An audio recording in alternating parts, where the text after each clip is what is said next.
an early Montessorian named Rosa Packard, who was a parent at our school. She's a Quaker, still very famous in Quaker politics, and almost been in jail a few times. But she became a Montessorian. She had her children in our school, and from what she saw in Montessori and her children, she decided to take training herself and became a very influential Montessorian. And she wrote a book called The Hidden Hinge. I photographed her and did the photography in her book. So if you ever find her book, the photographs of mine. But she had that little mysterious title, The Hidden Hinge. And you're going to have to understand what a hinge does in opening up a door. And I had to think about it, because I was a philosopher, I was into words, and I didn't want to have her tell me what the heck did she mean by the hidden hinge, you know? And it finally dawned on me that a hinge is very, very humble. You see the door, you see the doorknob, you see the opening, and you know what it's there for, and you open it and you go through. You hardly ever take notice of the hinge. But the hinge is essential. You and I are the hinges to the development of the child. And I said, but why hidden? And then I remember reading in Maria's works that she said over and over again, I have to become a nobody. I have to take away my adult arrogance, throw it off. I am the adult. I am the teacher. I am in charge.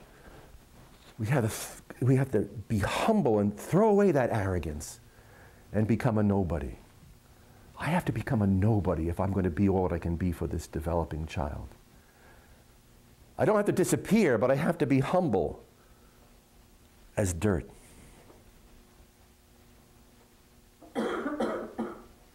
I will have to send you a poem of mine which celebrates the humility of the worm. The worm is hardly ever seen. The worm is in the dirt. It eats dirt. That's all it does. Except in doing it, it aerates the soil and makes the green glory of the plants happen. Without the humility of the worm eating dirt, the plants would never have the life that they have. The plants need the humility of the worm. They need the dirt, but the dirt's too packed and doesn't have any oxygen in it and moisture in it. It's not accessible to the tiny roots of the plant that needs to take in the minerals and the oxygen. Do you see where I'm going? It needs the humility of the worm. You and I are worms. If you could leave here with that realization that God has gifted us with the vocation to be worms. Maria, for all her genius and all her fame, she realized that. Many Montessorians read her works and they don't see that in her books. But she's constantly saying, I have to become a nobody.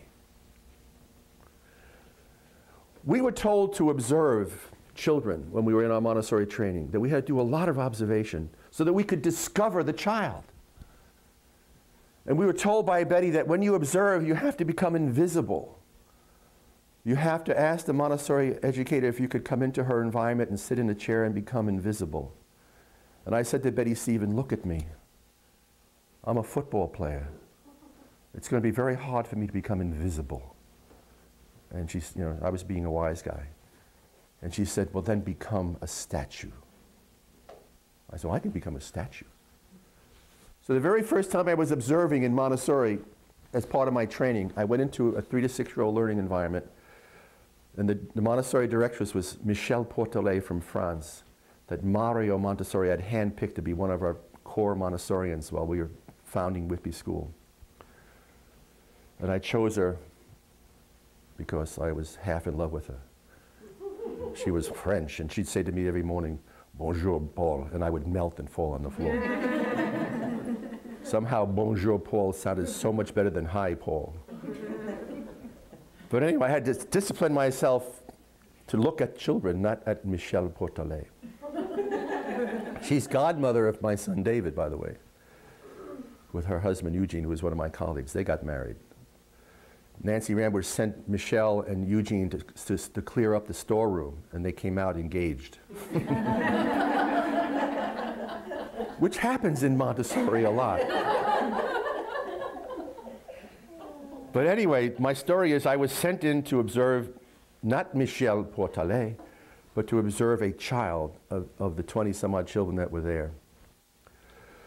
So I got in a chair and I said, I have to be a statue. So I went like this. Determined not to move, not to blink. The children noticed me right away, but then they would eventually ignore me, you know. Their impulses to get busy, they'd say, this is kind of boring, he's not even moving, you know. So they got bored with me and began, which was my purpose, and they began to forget I was there. So then after about 5 or 10 minutes, I then began to look around, you know, with my eyes. And move my body, just my eyes around. And I picked out this little girl in the middle who had blonde curly hair. She must have been 3.5 years old or something. And I began observing her. And I didn't realize that the human person has not just passivity, but activity. And my gaze touched her cheek, and she felt it as surely as if I had touched it with my hand. Because as soon as I was really concentrating on her, she looked like this and caught me looking at her. I said, oh no, you know. So I quickly looked over her head. And I could see her peripherally, but I was not going to look at her now directly. I could just see her peripherally. And I could see her, she was sitting there staring at me. Then she got up, and she began to move over here. And I didn't even turn my head, but I could see her with my peripheral vision. She'd come all the way over here to the shelves where I was sitting. And then she began, and I didn't move, and I could see her. And then she got closer and closer and closer. And then she was right in front of me, looking up into my face. And I'm looking over her head like this. And then she didn't go away. She just kept looking up in my face. And so I had to give up. I was vanquished. I had to yield. So I looked down like this, and I looked into her little eyes, and I said, yes. And she said, how did you get your hair to move from here and come out down here? She was observing me. The power of the human child. She was more interested in me than I was in her.